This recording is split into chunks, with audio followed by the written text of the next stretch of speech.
Keep yourself in the loop of everything football on the Golden State Media Concepts Football Podcast. The latest news on and off the field, be it college football, Big Ten, SEC, Big 12, Pac-12, ACC to the NFL. We've got you covered. Listen to the Golden State Media Concepts Football Podcast.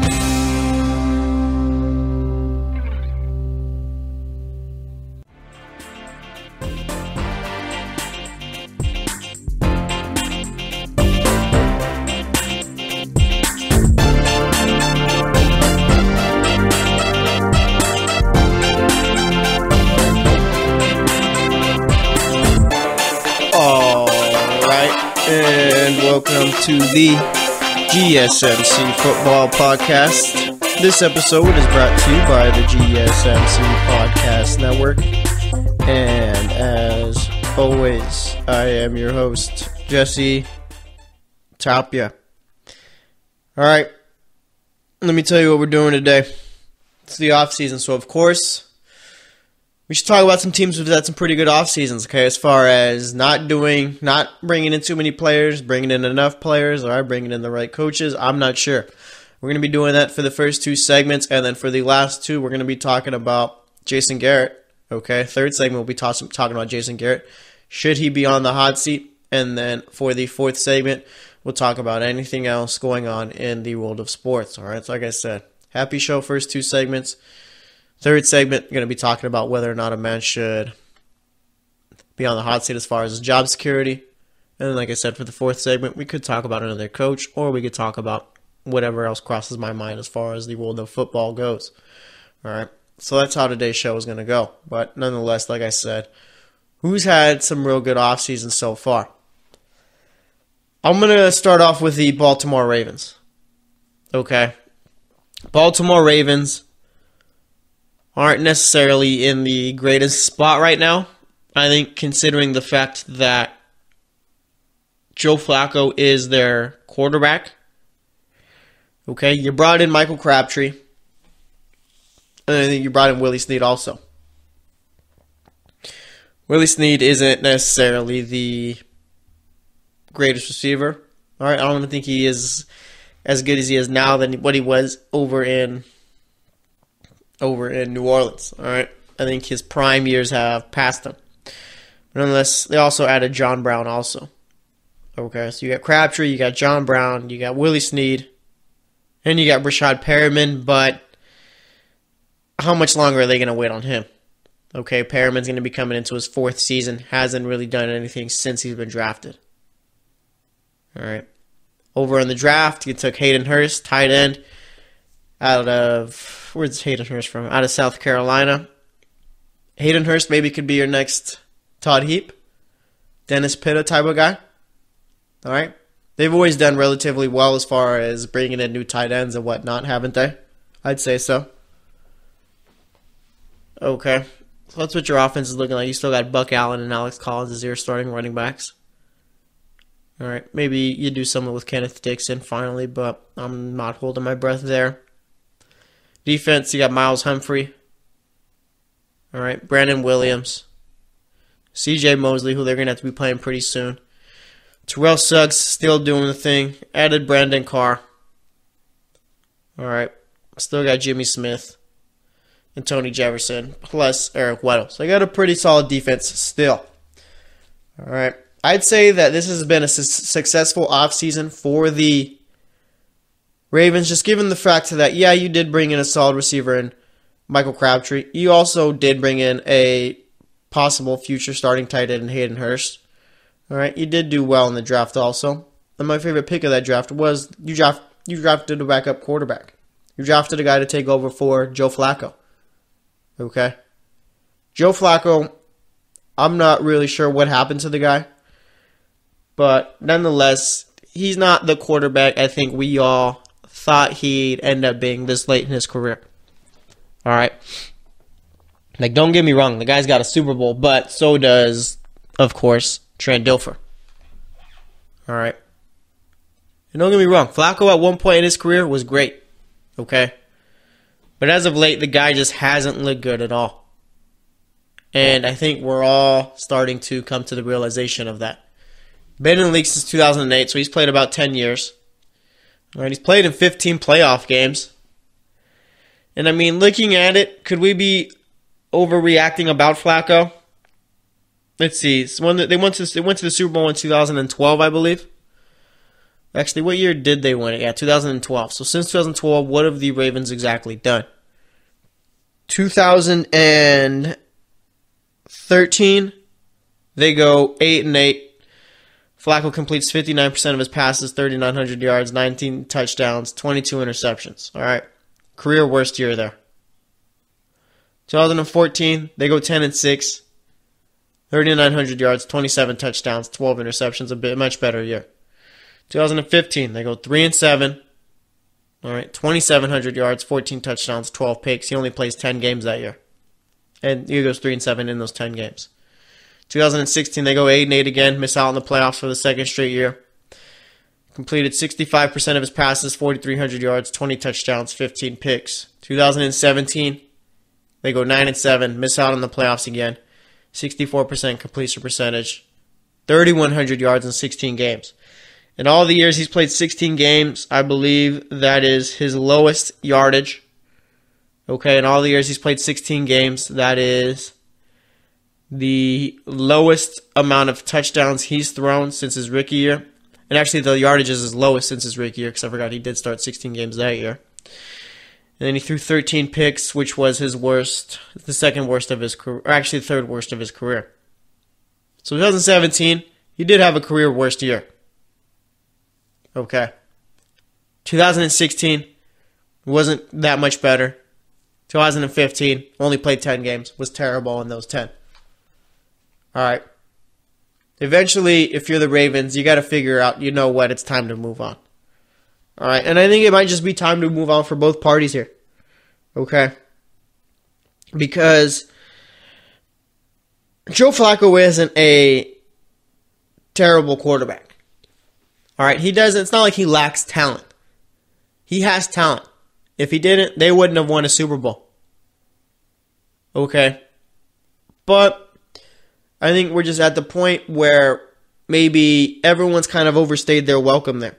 Because, I mean, even last year, you had the owner talking about how, with them not making the playoffs, he thought about getting rid of John Harbaugh. Obviously, he didn't do it, but he said it crossed his mind. Okay. And if that's going on, then it just seems like it's time for change for everyone. I mean, I did think that John Harbaugh probably was going to be spending his last year with the Ravens this season, because I don't think they're going to end up making the playoffs. But of course, like I said, he drafted a quarterback. Drafted Lamar Jackson. All right. This year, Lamar's going to be the backup. Or actually, RG3 is going to be the backup. Lamar will be the third quarterback. The only way I see Lamar Jackson playing this season is if Flacco comes out, RG3 comes in, and either RG3 is bad enough to where they need Lamar, or he gets hurt and they need Lamar. Okay. But obviously now I understand why they brought in RG3. It's to, let's say if Joe Flacco doesn't work out, to see if that offense could work with him and Lamar. Or for Lamar. All right. And I mean, even then, so, looking at it, look, RG3 could be the starting quarterback of the Ravens next season with Lamar being the backup. Okay, I think this team is moving forward in the future as, like, to the point where Lamar Jackson eventually is their starting quarterback, but I don't think that needs to be within the next couple of years. Okay? If RG3 shows that he could start for you next season, then you start him. I think Lamar Jackson is fine with 2 years of development. After that, you see what he can do the third year, and if you like what you see, then you make Lamar the starter. Okay?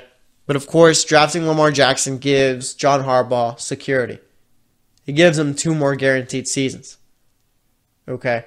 Obviously, you got kind of like this throwaway year this year with Flacco. Next season, if there's no improvement, then he's going to be gone. Okay? But nonetheless, I do like what the Ravens did. Okay? The best part of their offseason, like I said, is Lamar Jackson. And Lamar Jackson is probably the most talented quarterback in the draft as far as everything that he could do. Okay. Is he the best quarterback? I'm not exactly sure. But nonetheless, I mean, it's the same way we look at Brady and Rodgers. Okay. Look at Brady as being the best quarterback in the league, but is he the most talented? No, because that's Aaron Rodgers. So yes, I guess in a way there can be both. As weird as that is. Okay. But, I mean, the Ravens have never necessarily had a truly great quarterback. Alright. Dilfer wasn't great by any means. I mean, go look at that playoff run they made with him. Look at his stats. Alright, and I'm not trying to bash Trent Dilfer. It's just the truth. Okay? Like, I'm sure Trent Dilfer would tell you too. Yeah, I stunk that playoff run, but nonetheless, he's got a ring. That's all that matters. Alright, I'm not trying to hit on the fact that Trent Dilfer's got a ring. He still contributed something to that team. Was it a lot? No, but nonetheless, he contributed. Okay? Flacco was pretty good in that Super Bowl run. But, nonetheless, you get what I'm getting at here. Alright, let's take a look at the list of starting quarterbacks for the Baltimore Ravens. Alright. Steve McNair, 2006-2007. Kyle Bowler. So Vinny Testaverde in 96. Testaverde and Eric Zier, 97. Jim Harbaugh and Eric Zier, 98. 1999, it was Tony Banks, Stoney Case, Scott Mitchell. 2000, it was Trent Dilfer and Tony Banks. So Dilfer didn't even start 16 games that season. 2001, it was Elvis Gearbach and Randall Cunningham. 2002, Jeff Blake and Chris Redman. 2003, Kyle Bowler, Anthony Wright. 2004, Kyle Bowler. 2005, Kyle Bowler, Anthony Wright. 2006, Steve McNair. 2007, Kyle Bowler, Steve McNair, Troy Smith. And then the Joe Flacco era starts. Okay. Flacco starting all 16 games from 2009, 2014, 2015. Flacco only starts 10 games that season. I believe he's hurt. Matt Schaub, Jimmy Clausen, Ryan Mallett all get 2 starts. And then the last 2 seasons, Flacco's gotten 16 starts there. So obviously, the Ravens quarterback situation hasn't necessarily been the most glamorous. But they've made it work. All right. But nonetheless, I do think the Ravens have had a really good offseason. I like what they've done. All right. They've planned for the future with adding some talent already. So we'll see how they do this season and next season. But nonetheless, we're going to wrap it up here. Next up, we're going to be talking about some more teams who have done well in the offseason. So stay tuned, and I will be right back. Are you looking for help for your fantasy football team? Check out the GSMC Fantasy Football Podcast. Get today's best advice on who to start, who to sit, even who you should draft. From sleeper picks to red-hot lineups, they got it all covered for you. That's gsmcpodcast.com/fantasy-football-podcast. We'll cover traditional leagues, dynasty, PPR, even IDP leagues. When you need fantasy help, there's just one show to hit up. Don't forget to like them on Facebook and follow them on Twitter. Visit gsmcpodcast.com for more info.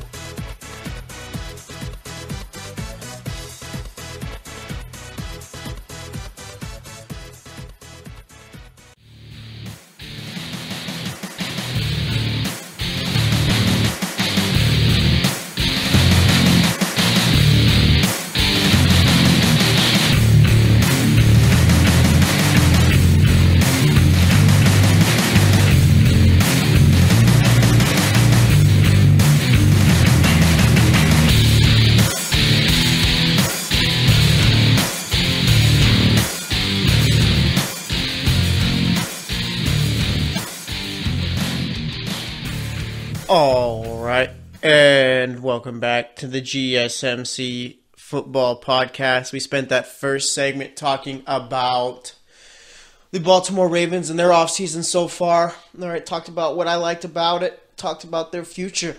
So that's what we did for the first segment. Second segment, we're going to talk about any other teams going on, what I liked about their offseason. So let's get right into that. All right, another team's offseason that I liked was the Jacksonville Jaguars. You're probably thinking, wait, what did they do?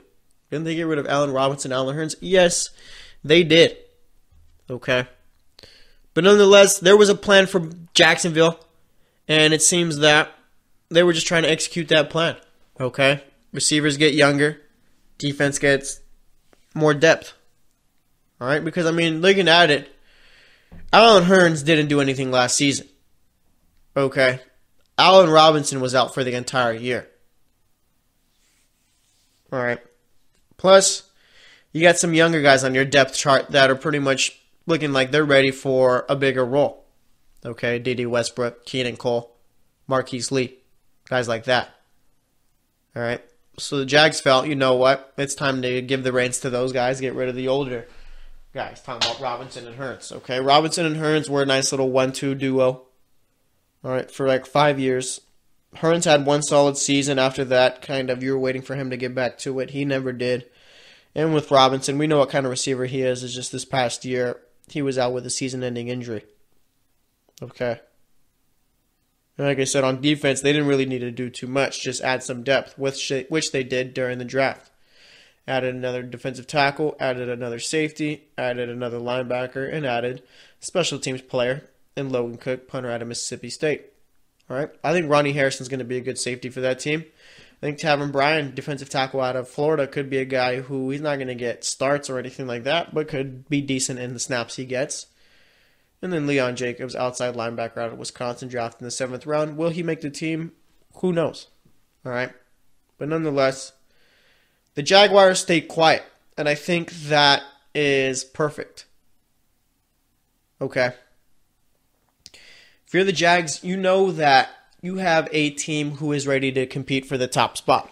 All right, because if they weren't, then you wouldn't have been in the AFC Championship game. And obviously teams like that, look at it this way, okay? Let's look at the Rams and the Jags. Both real young teams last season. Would you agree? Yeah, I think you would. Okay. Both have been relatively bad in the past.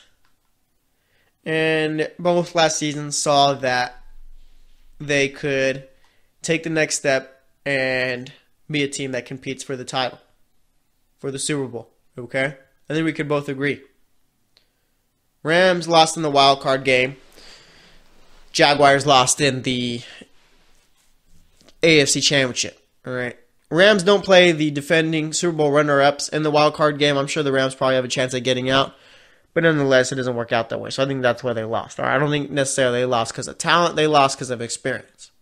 So that happens to the Rams. And like I said, Jags, they get to play the Bills round 1 in the wild card game. So that's not necessarily a tough task. And then you play the Steelers, who were a tough matchup. And then you lose to the Patriots in the AFC Championship game, like I said. Okay. Both we're right there. We're very close. All right. One decided, you know what, we're not going to do too much. We're going to stay put. We're going to bring our guys back, and we're going to add depth. The Rams, on the other hand, went crazy. Okay. The Rams said, not forget our young guys, but they saw, hey, we have needs at this spot, and that spot. What can we do to fill those needs? Okay, talking about the secondary, and I'm talking about receiver. Defensive tackle, not necessarily the biggest need on that team, given the fact that you do have the best defensive tackle in the game. But nonetheless, they bring in some big-name players. Okay? They bring in Aqib Talib, Marcus Peters, Brandon Cooks to be the number 1 receiver, and then Ndamukong Suh just because they want to be dominant, I guess. Like, I didn't really think there was a big need, a defensive tackle. All right? So they do that. The Rams went one way. The Jaguars went another. The Rams went out and got established guys. The Jaguars are hoping that the guys from their team, the guys they drafted, the guys that they're trying to develop, turn out to be what they need. All right, because I'll tell you this much. As much as I am excited about the Jags wide receiver corps, there's no guarantee that they turn out to be good. This could just be a point where it blows up in Jacksonville's face. Okay, Keenan Cole, D.D. Westbrook, Marquise Lee, as much as I like them, they could just have bad years. Okay, and wide receiver is definitely a position of need for this team as of right now. Of course, like I said, we got to wait and see the development, but as of right now, we don't know what they're going to look like. Okay, so I mean, there is risks to it at both points. Because with the Rams, they're bringing in a lot of guys who have done well at the teams before them. All right, we're the number 1 guys there. And seemingly got what they wanted. Now you're going to be coming into a team where they already got their thing going on. Okay, they don't need you to save the team. They just need you to do your job. So that might be a little bit different. Okay. Brandon Cooks is no longer the number one player on their offense. Is no longer the number one player on an offense. That's Todd Gurley. Okay. And as far as defense, I'm curious to see how that locker like that. I'm just curious to see not just the defense, the whole team, but the locker room. I mean, there's a lot of new faces in there. A lot of egos. Okay.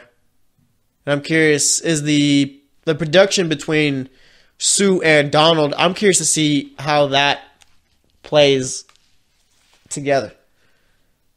All right.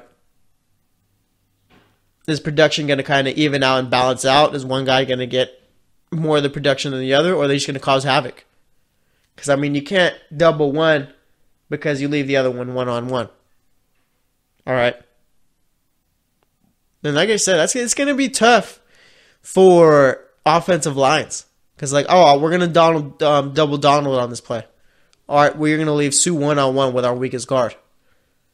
And actually, too, the Rams won a 3-4, so you could be seeing Sue lining up a bit on the inside edge or whatever as a defensive end. All right. But like I said, I mean, I'd say both teams had really good off seasons. The Jaguars for staying quiet, the Rams for going out and getting what they needed.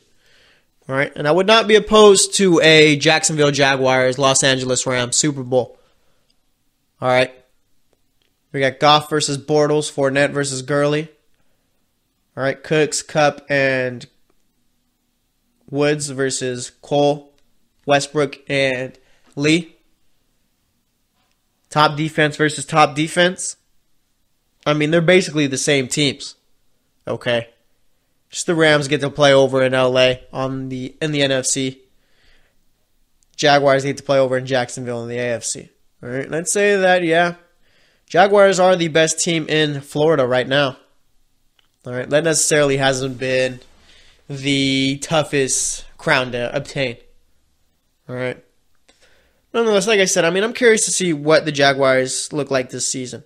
All right, last year they went 10-6, make it all the way to the AFC Championship game. Now this season, Blake Bortles is their quarterback of the future, at least for the next few years.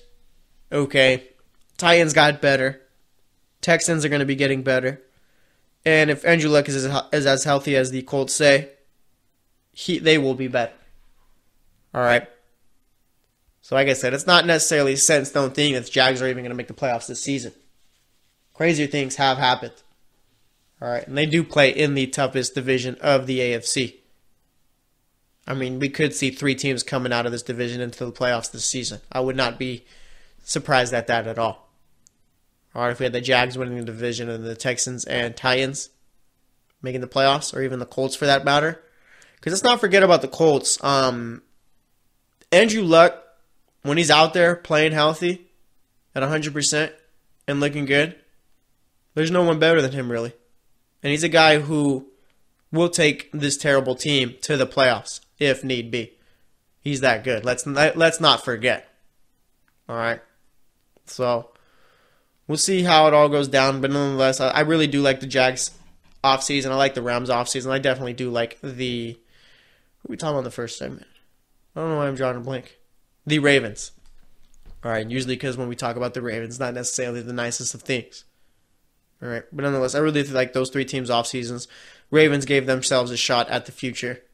Okay. Especially John Harbaugh. Jags seemingly sticking to their young guns, developing their talent, and the Rams saying, forget it, we're going to go out and get what we need, and we're going to go and just take over. So we'll see how it all ends up, but nonetheless, we're going to wrap it up here. Next up, I'm going to be talking about Jason Garrett. Should he be on the hot seat or not? Stay tuned, and I will be right back. Check out the show that's built on the MMA. From the UFC to extreme cage fighting, they got the fights covered. Check out the GSMC MMA podcast. Get the latest news on past or upcoming fights. Join us as we talk to and about some of the biggest names in the MMA, past, present, and future. When it's the fight game, there's just one show to check out. GSMCpodcast.com/MMA-podcast. Don't forget to like them on Facebook and follow them on Twitter. Visit gsmcpodcast.com for more info.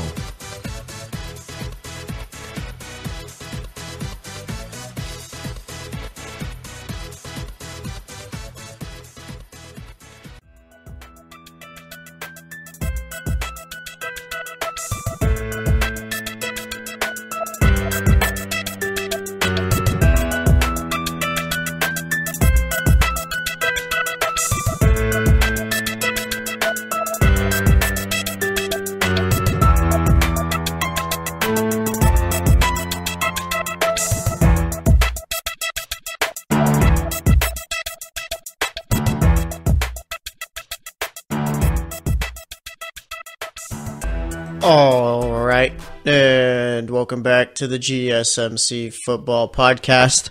So far today, we've talked about some teams, talked about the offseasons that I liked. We've talked about the Ravens, the Jags, and the Rams. Now we're going to talk about Jason Garrett. Okay. You think Jason Garrett knows any secrets about Jerry Jones that we don't know? Anything like that? I'm curious because Jason Garrett, what do we think of Jason Garrett as a coach? I wouldn't say he's a great coach. I wouldn't say he's a bad coach. I'd say he's an average coach right now. Okay. Would I say Jason Garrett's a top 10 coach in the league? Not necessarily. Okay, I'd say as of right now, I'm taking Doug Peterson out of Philly. I will take Mike Zimmer out of Minnesota. I will take Ron Rivera, Dan Quinn, and Sean Payton all out of NFC South. I will take Pete Carroll. I like Sean McVay, Kyle Shanahan, Belichick, obviously. Tomlin, that's already 10. Okay. Let's see.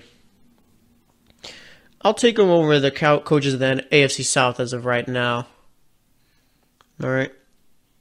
AFC West, I will take Reed over him. All right. So I'd say as of right now,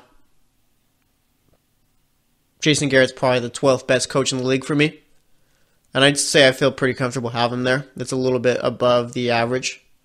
All right. With the line at 15 as the half. He's the better half of coaches in the league. Okay. Would I say that? I mean, that pretty much, him being the 12th best coach in the league pretty much shows what kind of coach he's been since he took over in Dallas. Took over in 2010, halfway through the season. He coached 8 games. They won 5 of them. All right, so he was 5-3 there. 2011, his first full season, they go 8-8. 2012, his second full season, they go 8-8. 2013, they go 8-8. Okay. Well, obviously, not great at all. Okay.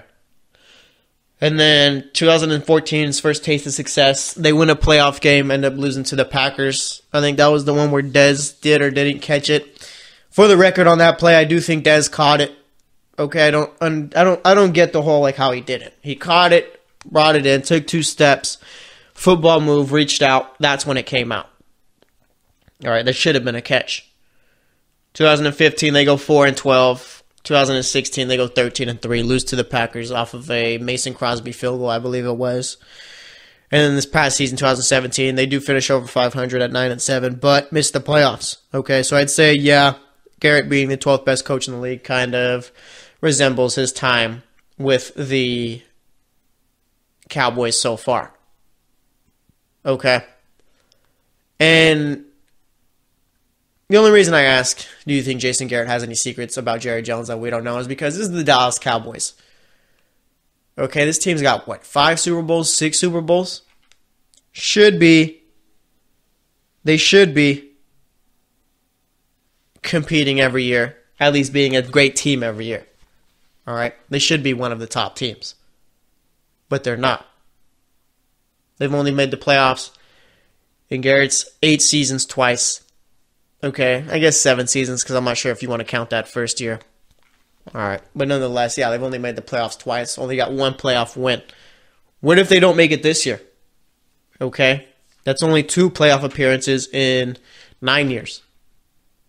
I mean, in what way does that work anywhere else? Okay, over in Cincinnati, Marvin Lewis has kept the job so long because he's made the playoffs year after year. Sure, They get bounced in the wild card round or the divisional round, depending on which one they get to play first. Okay, but he stays because they're constantly in the playoffs. I mean, would you even take... I don't know. Would I take Marvin Lewis over Jason Garrett? Marvin Lewis has made the playoffs more. Granted, they both have had pretty much the same amount of playoff success. Actually, I guess you could say Jason Garrett has been more successful in the playoffs. All right, Garrett's at least got one playoff win. Marvin Lewis, I don't think has one. And you got to think, you think that keeps Marvin Lewis up at night? The fact that he's never won a playoff game? All right. Because, I mean, it might. All right. At least with Jason Garrett. I don't know. Jason Garrett's a weird coach. I don't know how I feel about the guy. All right. And looking at Marvin Lewis, I don't believe he's ever won. Yeah, he's never won a playoff game. 15 years as the Bengals coach, not one playoff game. He's been to, let's see, how many playoff games has he been to? 1, 2, 3, 4, 5, 6, 7 playoff games, not one win. One and done every time.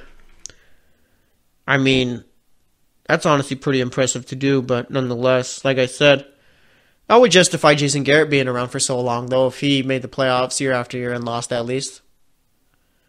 But like I said, I mean, if they don't make it this year, does Jerry Jones keep Jason Garrett around? All right. I think he does. I don't think he should. Just given the fact that eventually you're just stuck. Okay? Right now, I'd say that the Bengals are stuck. You don't want to get stuck. Okay? You either want to be moving forward or you want to be getting into the process of moving forward. Okay? How do we know that? And I mean, it's kind of tough. Jason Garrett's in this whole coaching situation's in a bit of a tough one because Garrett's got a third-year quarterback and a third-year running back as his best players. Okay? And that kind of adds time, I guess, to his tenure. Meaning it adds more years to him that will. Kind of like how I said with John Harbaugh. All right, you had the owner thinking about firing him after this past season because they didn't make the playoffs. Of course, the owner didn't. All right? So if you're John Harbaugh, what do you do to extend your coaching career? You draft a quarterback in the first round. You show your owner, hey, this guy we got right here, he's not really what we need anymore. It's not working out. All right, give me some time with this new guy, and then you'll see we'll be fine. And that's kind of what Jason Garrett's got here. With Tony Romo, he wasn't winning anything. Okay. But now we've hit this new era with Dak Prescott and Zeke Elliott. So now you want to see what exactly, if you're Jerry Jones, we want to see what Jason Garrett could do with his team. Jason Garrett basically telling Jerry Jones, hey, I know it wasn't really working out with the past guy, but we got these two new guys here. Let me show you what I could do with them. All right. So Jason Garrett, with decent drafting, whether it was Jerry Jones or him drafting these two guys, saved himself a couple of years as far as being the head coach of the Dallas Cowboys. Okay. But like I said, I mean, if they don't, we know what Dak Prescott and Ezekiel Elliott are going to be. We know they're going to be very good. And we know that they're capable of leading this Cowboys team to being over 500. Okay, because we've seen that twice. All right, even last year, the Dallas Cowboys looked terrible. They finished 9-7. All right, so that's why I'm thinking that if they don't make the playoffs this season, then maybe you got to get rid of the guy. Because we know this is a good team. All right, that's not the conversation we're having here. The conversation we're having here is if Jason Garrett can get the most out of these guys or if they're just going to be kind of stuck in mediocrity. Because if you're the Cowboys, you need to be like the Steelers. You need to be like the Patriots. Okay, you need to be like those teams who are constantly competing amongst the best in the NFL. All right, because, I mean, there's always been times where, like, the Steelers were bad for a period of time. The Patriots, I mean, before 2000, nobody knew who they were. Okay. But, of course, so I guess the Steelers are the right pick. Okay, the Steelers, yeah, they'll go from a little bad periods of time, not being the best. But more so, they're in the national spotlight as far as making the playoffs more so than they're not. Okay? And let me see if I could see exactly I could probably tell you how many times the Steelers have been under 500. All right. I'm not going to go through every season, but looking at it, I mean, they had 2 years in 2013, 2012 where they went 8-8, missed out on the playoffs. Last 4 years, they make the playoffs. 2 years before that, they make the playoffs. Okay, then they go 9-7. They go 6-10 in 2003. That's their worst season up to date. All right. 6-10, 2003, remember that. Then they go 6-10, 7-9 in 1999, 1998. Okay. I mean, they've always been a really good team. You get what I'm trying to say here. But they keep themselves at the top. That's what Dallas needs to do. They need to keep themselves near the top. Sure, you're going to have those seasons where you go 7-9, 6-10. But of course, don't be that team that gets stuck after that. You want to get back to being one of the best. And I think that with Jason Garrett, they can't necessarily be that. With Jason Garrett, the Cowboys are always going to be another team. They're going to go through their bad spells. They're going to go through their good spells. Okay? But they'll never be just good. All right. And I think with Dallas, they just need to be a whole lot better given the history of that franchise and whatnot. So I think after this season, I mean, they don't make the playoffs. Maybe you do think about getting rid of them. Okay. Plus, this team is too good. I don't know. NFC is way too good. Like, there's a whole bunch of things that go into it. But if Dallas doesn't have necessarily the greatest season, then I do think you got to think about getting rid of them. But we'll see if they end up doing that. So nonetheless, we're going to wrap it up here. Next up, we're going to be talking about anything else going on in the world of sports, world of football, I should say. So stay tuned, and I will be right back. Check out the show built around the women of MMA. From the UFC to the extreme cage fighting, we got the fights covered. Listen. It's the Golden State Media Concepts Women's MMA Podcast. The latest news of upcoming fights, discussions of previous matches. Join us as we talk to and about the biggest names in women's mixed martial arts, past, present, and future. When it's the women's fight game, you know where to listen to. The Golden State Media Concepts Women's MMA Podcast.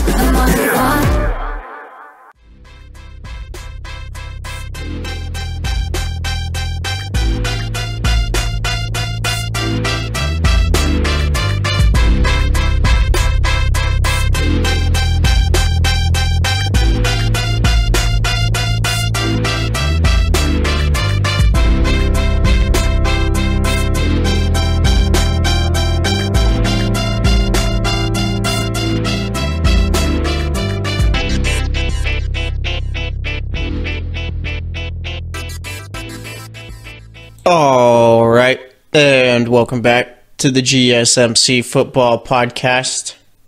So far today, we've talked about the Jags, Rams, and Ravens. And then for the third segment, we've talked about Jason Garrett. All right. And going back on that Jason Garrett segment, I mean, Jerry Jones is a guy who, he's got an ego. Let's not act like he doesn't, all right? And this is something that kind of plays into whether or not you bring back Jason Garrett if they miss out on the playoffs this season. All right? Jerry Jones, with the ego he's got. Cowboys, America's team. Cowboys supposed to be the number one team and all that. Yeah, in your division, you got those Eagles. Those Eagles just won the Super Bowl. Okay? Those Eagles look like, going forward, they'll probably win another one. Okay? Dallas hasn't won anything since the 1990s. Of course, last time the Eagles won a Super Bowl was never. Okay? Prior to last season. All right? But the point I'm trying to make here is that you have the Eagles in your division, all right, your biggest rivals, I'd say. They make the playoffs year after year now. They won a Super Bowl already. You think Jerry wants to miss out on that? You think Jerry wants someone else in his division outplaying him? I don't think so. All right. And I think that puts a little bit more on Jason Garrett's hot seat. Jerry Jones doesn't want to be worse than the Eagles. Okay. No way. So that's where I can see it also playing. Like, that plays a factor into it too. Okay, you're the Dallas Cowboys. You shouldn't be having another team in the division being as successful as you. I'm sure that's the way Jerry Jones sees it. Okay? Jerry Jones values his team very highly. They've won 5 titles, been there 8 times. Okay? This isn't a point where you start falling off to the Eagles. No way. All right. So like I said, they got to make the playoffs this season. They don't. Jerry needs to get rid of the guy. Okay? We already know what Dak Prescott and Ezekiel Elliott can do. This is their third season. You don't finish over 500 in your first 2 seasons for no reason. All right. Jason Garrett kind of gets a pass from last season, given the fact that Ezekiel Elliott was out for most of the season. So I say, yeah, this year. All right, kind of like the Adam Gase effect. Adam Gase makes the playoffs his first season. Second season, big-time player on that team gets hurt. All right, they miss out. Cowboys, they make the playoffs in Elliott and Prescott's first season. Second season, Elliott gets suspended for 6 games, so they miss out. Okay, so now you're going to see in this third season what exactly Jason Garrett can really do. Is it going to be more of the first year, or is it going to be a second year type of thing where they don't play their best and they miss out? All right. That's kind of the question they're at right now. So we'll see how it ends up going down. I mean, what's Dallas' schedule looking like this season? They got the Panthers week 1. That's going to be tough. Obviously, you got to play your division 6 times this season. You got to play in Seattle. That's a winnable game. You got to play You got to play the AFC South. All right. You got to play the NFC South also. So I mean, you got to play the NFC East, which is one of the best divisions in football. You got to play the AFC South, which is the best division there, and you got to play the NFC South, which is the best division in the NFC. I mean, it's tough. All right, you're playing teams from, I'd say, 3 of the top 5, 3 of the top 4 divisions. Okay. South being number 1, whether or not you want to rank the North or the East, that number 2 is up to you, and then you got the South, the AFC South, which is number 4. Not necessarily the easiest task this season. So the Cowboys could fall out, and it wouldn't necessarily be, it'd be their fault, but just a matter of circumstance. We had to play the best team week to week. All right. So that's possible there too. But like I said, I mean, there's no real excuses here for the Cowboys. Obviously, if you want to be one of the best teams in the league, you got to beat the best teams in the league. So we'll see what ends up going down there. All right, but let's see. Anything else going on in the world of football right now? Like I said, we're at the point where suspensions are the things getting reported. All right, we got about 27 days till the Hall of Fame game. Can't wait for that. And I mean, we need the Hall of Fame game. Just wait till I give you the full-blown analysis of the Hall of Fame game too.